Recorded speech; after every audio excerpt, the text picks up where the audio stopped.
There are lots of interesting records being put up on BowerBird, but I think the one that demonstrates the value of BowerBird the best is this one here. A lady called Valda Jennings was walking on a beach down in Devonport, Tasmania, and she saw on the beach something that she didn't recognise, so she photographed it. And then she put it onto BowerBird, the picture, and she said, "Does anybody know what this sea creature is?" Now, the same day, a lady up in Dr. Jan Carey at the University of Melbourne said to Valda, "What did it feel like when you squeezed it? If a whole lot of water came out, then it was a sponge. If it was firm, then it was probably a compound acidic. If it was this and if it was that," so she gave a whole lot of options.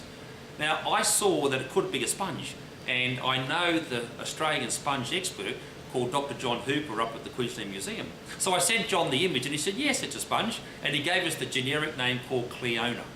Now, what that shows is within 24 hours, we were able to make a connection between Valda Jennings, who was walking on the beach down in Tasmania, and the expert at the Queensland Museum. And that's what BowerBird's about, making connections, because it's very hard for amateurs to know who to talk to, who to be able to ask what it is on that. But through BowerBird, they put it in there, and then we have a whole community of people who can help to make connections. That's what BowerBird's mainly about, making connections.